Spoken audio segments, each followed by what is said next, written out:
Hey CMA buddies, let's today start with 5.2 and today we will be talking about stewardship theory and agency theory of management, right? So let's start with the concept right away. Now this theory of stewardship theory was developed by Davis, Schurman and Donaldson, right? This was established in 1997. Please remember the names, these are the important ones because there is a high likelihood that a question on names may be asked in your exam. So this theory was actually developed by Davis, Schurman and Donaldson, right? Now this theory emphasizes on the role of managers. So this theory is basically concentrated on the role of managers in the organization as stewards. Now who are stewards? Stewards generally means they are the waiters in the hotel industry or the restaurant, but in other words you can say someone who supervises an arrangement, right? So managers basically supervises any kind of arrangement. Then the stewardship theory talks about that, or they can often be called as caretakers of organizations resources. So organizations have resources, so someone needs to take care of that, as in they should use that the resources are not being unutilized or misutilized. In that case these managers will play a very important role. So that's what is stewardship theory all about, right? So please remember this was developed by Davis, Schurman and Donaldson, and the theory basically emphasizes on the role of managers in the organization as stewards or often as caretakers of organizations resources, right? Now what does this theory tell you?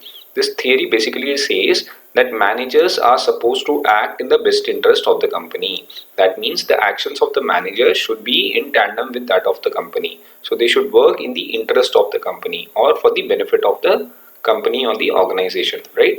They eventually work for the shareholders. So the ultimate purpose of their working should be towards the shareholders and management.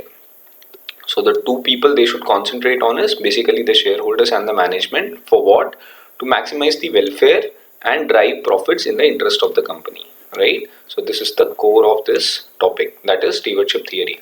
So basically it says that managers are supposed to act in the best interest of the company. That means they should work in the interest of the company, and they should eventually work for whom? Shareholders and the management. For what? For maximizing the welfare. First is welfare, and the second one is they should drive profits, or they should be more concentrating, they should be more concentrating on the profits of the company, which should be in the eventually in the interest of the company, right? Now please remember this theory is all about principal manager relationship. Okay, this is very important. So when I talk about stewardship theory, I am talking about principal manager relationship, right? This theory emphasizes that there is no conflict of interest between managers and the owners. So managers and owners should work hand in hand. There should be no conflict of interest, or none of them should be specifically looking for their own benefit. Fine. Okay. Then it says optimum governance structure ensures coordination of the organization to be achieved in most efficient way. So to ensure that there is a good principal manager relationship in stewardship theory, there should be optimum governance. So governance should be proper, as in rules and regulations and the laws should be properly laid down and everyone should adhere to it, right? Ensures coordination. So this would ensure that there is coordination between both the parties. Now managers, being the steward of the company, will try to protect and maximize the shareholders' wealth through firm performance. So the eventual goal of the manager should be to protect and maximize shareholder. Now how would they protect and maximize shareholders' wealth? That is through improving the performance of the firm or the operations they are looking after, right? Now theory stresses on the position of employees or executives to act more autonomously so that shareholders' returns are maximized. So what do you mean by autonomously? That means they should have complete control over it. So they should make sure that this, as per this theory, the position of the employees or the executives, that the employees or executives that are working under that specific, those specific managers, they should act more autonomously so that shareholders' returns basically are being maximized. Fine. Okay. Now in this case what happens is employees takes ownership of their jobs and work at them diligently. So here the employees will make sure that they own their jobs. That means they take the responsibility of their job and they work dedicatedly towards it. We can understand this theory through this diagram in a more relatable way, right? Now here you can see that basically what stewards do is, the idea or the work of steward is to protect and maximize shareholders' wealth. That's what we discussed above. And in return, what will happen is shareholders will be able to empower trust. That means they should be able to give trust, or they should have trust over the stewards. So when they protect and maximize shareholders' wealth, automatically shareholders will also empower trust on them. Now stewards basically work on the fundamental of intrinsic and extrinsic motivation. What do you mean by intrinsic? Intrinsic means something which comes within the organization or within the person itself, and extrinsic means something which comes from the outside influence. So they should have both the motivation. They should have a motivation from within also and from the external factors also. Similarly, if stewards are able to protect, maximize shareholders wealth, in that case what shareholders can expect, they can expect a good profit and a return. So this is how this diagram is, and this summarizes the entire stewardship theory, right? Okay, let's move on to the next part of the chapter. This talks about the agency theory. Fine. So first one is stewardship theory and the second one is agency theory. Okay, what does agency theory tells you? Agency theory is a principle that is used to explain and resolve issues in relationship between business principals and their agents, right? Previously it was what relationship? It was a relationship between principal and the manager, right? That is the owner and the manager of the company, whereas in this case the relationship is between the business principals and their agents. Now every business have certain agents, right? So this basically talks about the relationship between business principals and their agents. Fine. Okay, mostly the relationship is between the shareholders as the principals. So who are the principals over here? Shareholders are the principals over here, and company executives as the agent, and executives of the company become the agents, right? So that's the main difference between the principals and their agents in agency theory, and as far as the stewardship theory goes, between principal and manager. Fine. Okay, this concept was introduced by whom? This was introduced by Alcian and Demsetz in 72. Then it was further enhanced by Jensen and Meckling in 1976, and it was later elaborated by Jensen and Pharma in 1983. So please remember these three names. One is Alcian and Demsetz in 72, Jensen and Mackling in 1976, and it was later elaborated by the same Jensen, but this time it was Pharma in 1983. Okay, now agency problem basically are categorized into two. One is called as type 1 agency problem, second one is type 2 agency problem. Fine. Okay, what is type 1 agency problem? Agency theory, as we know, is based on separation of ownership and management. Fine. And the problems that arise from this separation. Fine. We already know that this is basically a theory based on whom? On ownership and the management. So any problem that arises because of ownership and management is called as type 1 agency problem. The owner manager conflict is referred to as type 1 agency problem. So if there is a conflict of interest or any kind of discrepancy between the owner and the manager, in that case that becomes an agency 1 problem. Whereas when we talk about the agency 2 problem, this represents conflict between majority and minority shareholders. So the first problem is between the owner and the manager, whereas the second problem is between the majority and minority shareholders. Now who are majority and minority shareholders?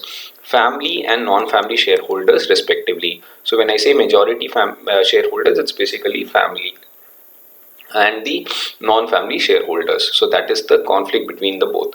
It is generally caused due to what? It is generally caused due to misalignment of shareholder goals. So if the agenda of the shareholders are different from one another, that basically can cause misalignment of the shareholder goals, or basically it can lead to some kind of conflict, or it can lead to some kind of dispute. So that's what type 2 agency problem talks about, right? So please remember, when I talk about agency problem, then we can say that type 1 agency problem is the problem between whom? It is between the ownership and the management, whereas type 2 agency problem is between two, that is majority and the minority shareholders, right? Okay, now agency theory basically have certain disadvantages, right? What are the various disadvantages of agency theory?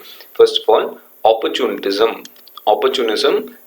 and self-interest of the agent. That means basically agents are more opportunistic, right? That means They will look for more opportunities for their own well-being. So they are more selfish in nature, right? Not exactly selfish, but they will look for their own betterment, or they will prioritize their own betterment as compared to that of the shareholders, and self-interest. So they are more focused on themselves than on the other party, right? Of the agent may act for what? For furtherance of increasing his market value or goodwill, rather than putting in dedicated efforts for enhancement of shareholder value. So basically they will do good for themselves so that they are able to increase their market value or goodwill, rather than basically putting dedicated efforts for enhancement of share value. This is very unlike what we did in stewardship theory, because there you would see that the manager would focus more on what? On the well-being of shareholder, whereas in case of agency theory they will look for their own betterment. So that's the basic difference between an agency theory and a stewardship theory, right? Now agents may misuse his power for pecuniary or other advantages. What do you mean by pecuniary? Pecuniary simply means something which is monetary in nature,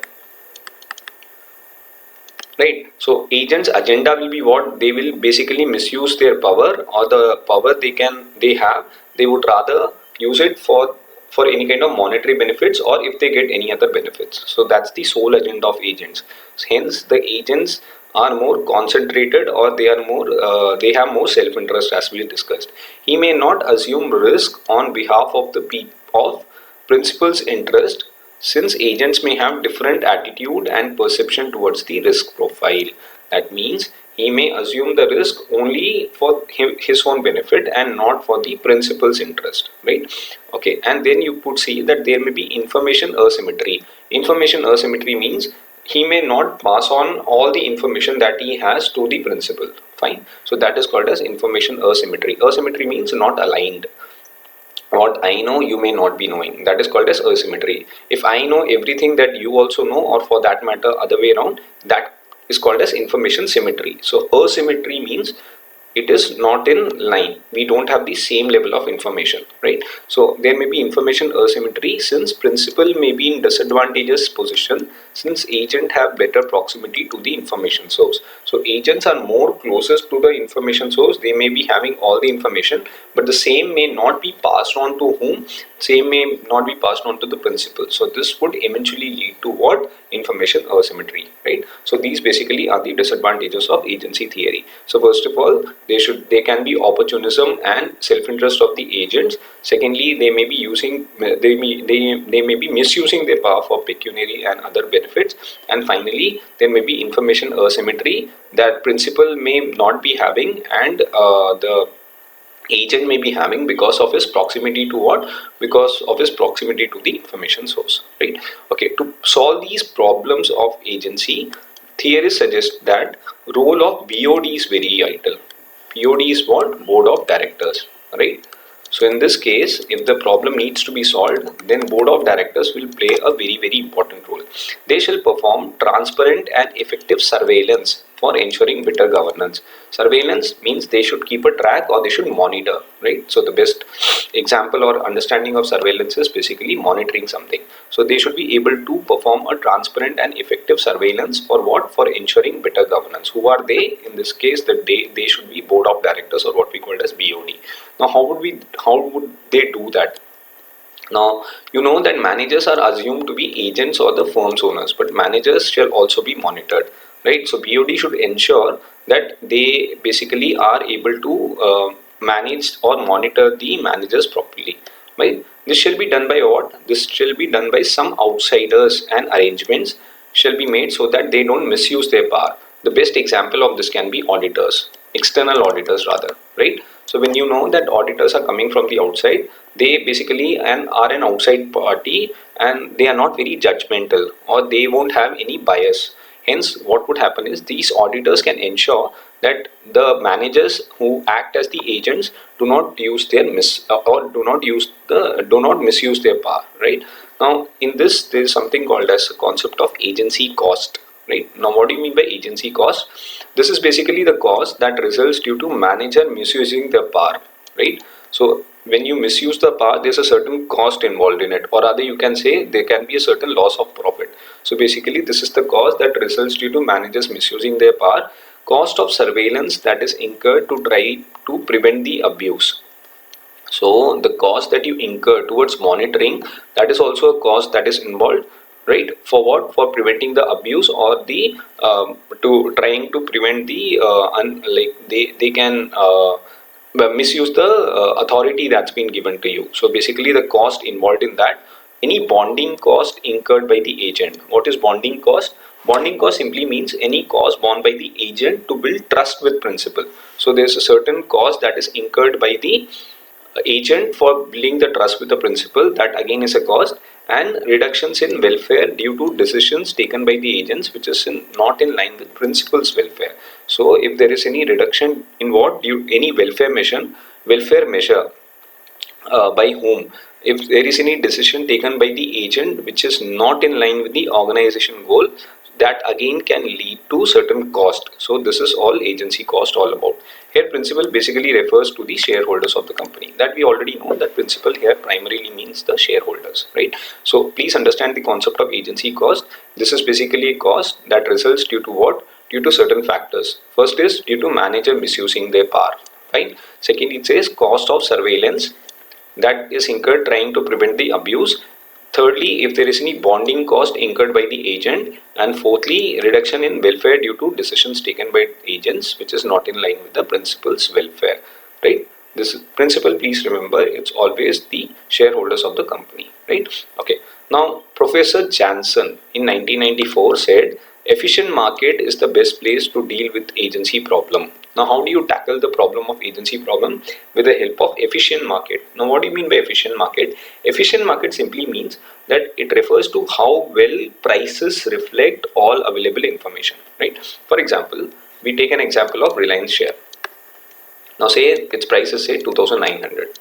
Okay, in that case we assume that in 2900 all the information that is available in the market is already priced in this 2900. Means this 2900 is, this price has been arrived, or it has reached this price because of the fact that every information that is there with the company, it's already priced in, right? You know that share prices basically move as per the information or the other factors, like for example their financial performance, or if they have any good order book. In that case, if I'm saying the Reliance price is say 2900, that does mean that this 2900 has all the information in it, right? So on the basis of those information only, the share prices basically move.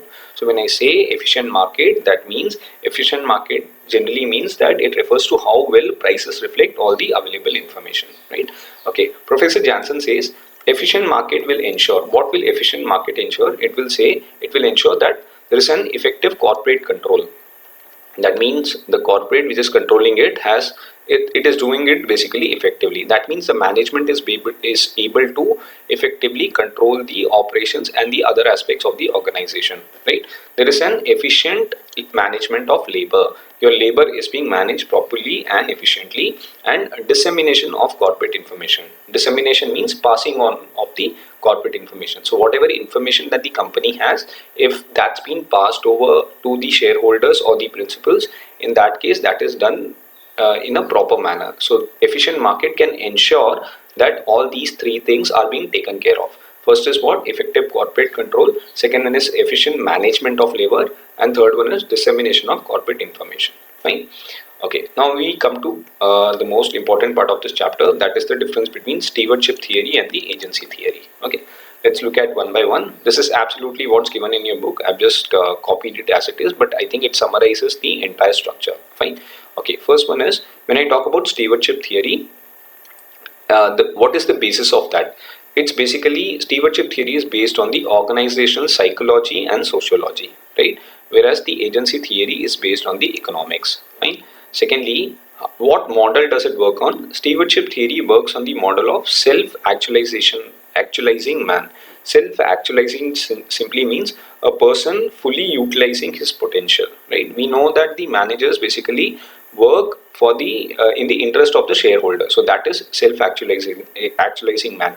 Whereas when I say economic man simply means who seeks to maximize personal satisfaction. So agents in this case look to seek their personal satisfaction, hence they become an economic man. Okay, now you know, in case of stewardship theory, it's a collective serving. That means the organization as a group try to cater to the need of the principal, whereas in agency theory they are more self-serving. That means they look for their own benefits. Okay, then it says in case of motivation, there is a higher level need. That is, they look for growth, self-actualization needs, etc. Whereas in case of agency theory, there's a lower level need. That means there's a physiological or security needs. Fine. Okay. Then we talk about the performance criterion. Here, the performance criterion is based on the stakeholder value creation, whereas they concentrate more on shareholder value creation. Fine. Okay. In this case, in stewardship theory, there's a goal alignment, whereas there is a goal conflict. Goal conflict between whom? The owner and the management. Fine. What is the objective? They work on collectivism. That means they intend to work together to achieve the organization goal, whereas because it's agent and they have more self-interest, they work on a concept of individualism. Fine. Okay, then you say when you talk about the cultural differences, they have low power difference, whereas they have a high power difference. Fine. Okay, time frame, basically stewardship theory is based on a long term, whereas the agency theory is based on short term. Stewardship theory is more intrinsic. That means it comes from within, whereas agency theory is extrinsic because agents are involved, hence there is an outside influence. Fine. Okay, stewardship theory is based on trust, whereas agency theory is more of a distrust. Fine. Stewardship theory's managerial behavior is more of acceptance, whereas agency theory is more of an avoidance. Okay.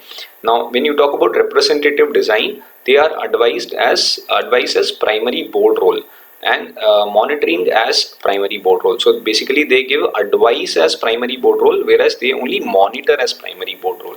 And finally, when I talk about decision making, stewardship theory large discretion for management decisions, whereas they have sharing decision rights. Means they don't have the whole and sole right; they only share the decision rights. Right? Okay. We can understand the concept of stewardship theory and the agency theory with the help of this example. Right?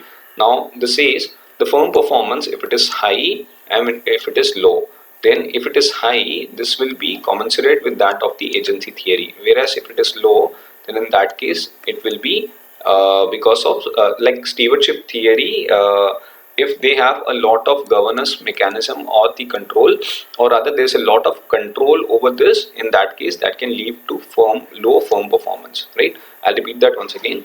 This is basically based on two charts. This axis talks about the firm performance, whereas this axis talks about the governance mechanisms and control. Right? Higher the control, right? If your control is higher, that means you talk about agency theory delivering a high firm performance. So more the control, agency theory tends to do well. But if the control is very high in case of stewardship theory, in that case the performance will get low. Right? So more the control, better for agency theory, whereas more the control, stewardship theory will have low firm performance. Right? Let's understand this in a better way. See, without these controls, that is the government mechanisms or controls, it is assumed that agents will be more opportunistic and their performance will not be up to the mark. Right? If you don't have controls in place, in that case, agents will look for their own benefit. So it will be more based on, it will be more opportunistic, or it will be based on more self-interest.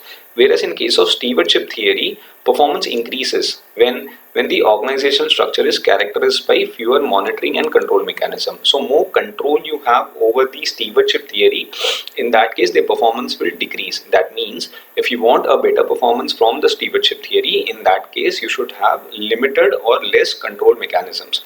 Fine. With controls in place, stewardship feel betrayed. Why is that? When they have more control, they don't perform, because when there is more control, then stewards will feel betrayed, or they may not feel that they are a part and parcel of the organization, and eventually their motivation will actually decrease, which eventually will cause what? Will eventually cause the firm's performance to come down. Right?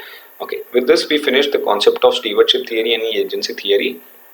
In the next class, we would be looking at 5.3. Right? Hope you like this chapter. Hope you like the way this video is being covered. If you really like it, please press the like button, and for the further videos, please subscribe to our channel. right? Thank you for joining and keep learning.